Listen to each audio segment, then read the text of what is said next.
Pneumonia is an acute inflammatory infection of the lower respiratory. This results in a decrease in oxygen circulation in the body. This improves the normal function of the alveoli, as oxygen is entering into the blood. With pneumonia, the alveoli is clogged. Therefore, there is no oxygen entering the blood and there is no waste product leaving. This is poor oxygenation. This you can see in comparison with the normal function of the alveoli, as oxygen is entering into the blood and CO2 is leaving the blood. Pneumonia is a condition caused by either bacterial or viral infection, rarely caused by fungus or parasites. The germs that have entered into a patient's body is usually inhaled in the form of air droplets, such as coughs or sneezes from other people. Once a person gets infected with viral or bacterial pneumonia, it causes inflammation of the alveoli, which is filled with fluids and pusses. As inflammation progresses, they may also experience impairment of oxygen and carbon dioxide exchange, as well as pain in the chest due to lack of oxygen supply. One of the most common causes of bacterial pneumonia is Streptococcus pneumonia and Haemophilus influenza, whereas the common cause for viral pneumonia is influenza A and B and respiratory syncytial virus. Symptoms of pneumonia include the following: chest pain, heavy breathing. Markers and diagnostic test of pneumonia today: procalcitonin (PCT), serum reactive protein (CRP), soluble triggering receptor expressed on myeloid cells 1 are most dependable biomarkers in case of pneumonia. Hepatocyte produce CRP in response to inflammation and infection through the activation of interleukin 6, tumor necrosis factor alpha, and interferon 1 beta factor. In bacterial pneumonia, particularly, neuroendocrine cells of lungs and intestine also secrete PCT due to inflammation response. The main advantage of choosing soluble triggering receptor expressed on myeloid cells 1 that it is specific only in infectious diseases. So that's why it's most dependable biomarker. Rales and bronchi sounds heard with the help of stethoscope, also a good indicator and test because of the mucus consolidation and lungs fluid. Line tests of pneumonia. We can do quite a few. First one I will talk about CBC, complete blood count. Then we can go for basal metabolic profile, second one, and blood gases. Another one we can go for the bacterial sputum culture, susceptibility testing, AFB culture, which is acid fast bacilli culture, blood culture. We can do other tests like mycoplasma testing, legionella and mycoplasma testing. They are very specific in bacterial pneumonia. In severity of cases, we may find sodium levels low, very low rather, is called hypernatremia. CT scan and X-ray images, changes in the images can reveal about lymph node changes and other chest cavity changes. At the same time, specifically, if we go for the gaseous level function test, that reveals the lung functions actually. The diagnosis of pneumonia. There are many ways to diagnose the pneumonia, but there are three main ways to diagnose pneumonia. The first is going to be medical history, the second physical examination, and third one chest X-ray. And the first one is going to be medical history. And medical history will be including family history, smoking, age, and job. And for the second type of the examination, we're going to be we call physical examination. For the physical examination, the doctor you're going to use two types. The first is going to be oscillation. That means the doctor is going to use a stethoscope on the chest of the patient.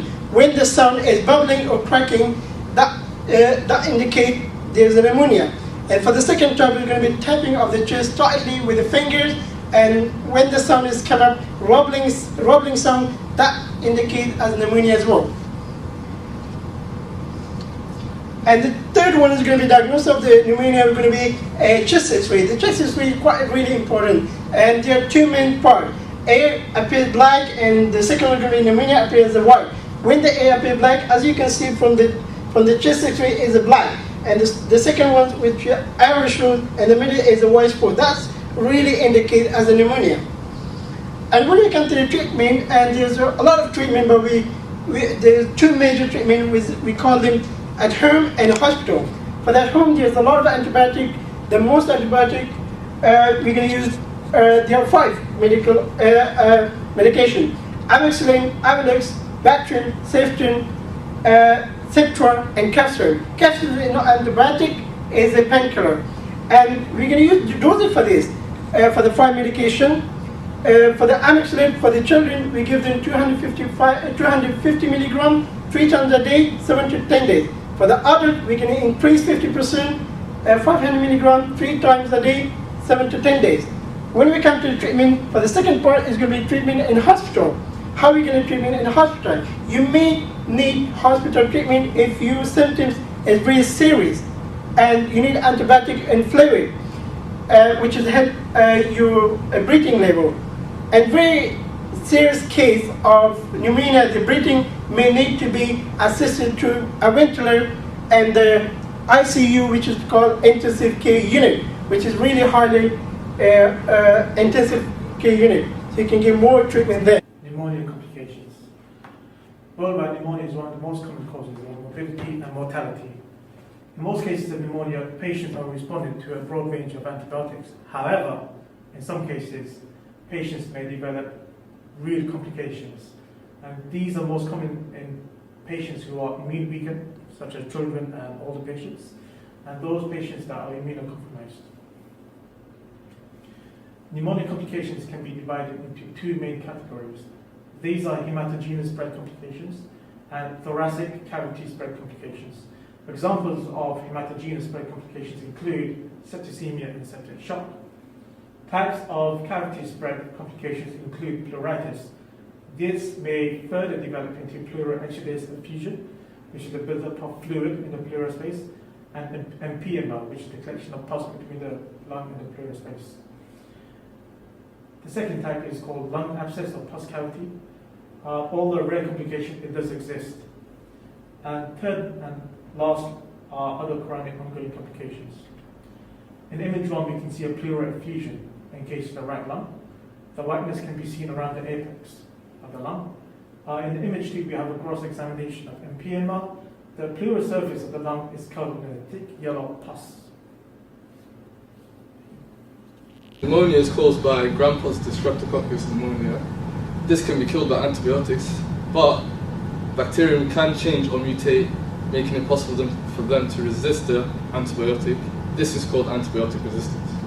These are the stages of antibiotic resistance.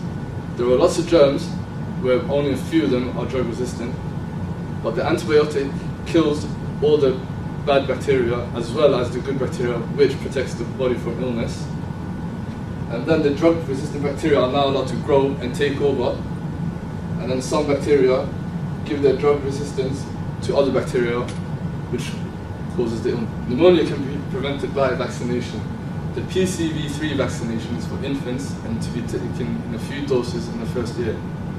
However, an annual flu shot is recommended for adults aged over 65 to prevent opportunistic bacterium from invading the body. Pneumonia is an infection of the lower respiratory tract caused by either bacterial or viral infection. The diagnostic tests include X-ray, pulse oximetry, blood tests, and biomarkers. It is treated by antibiotics. However, it is possible for there is a chance of antibiotic resistance.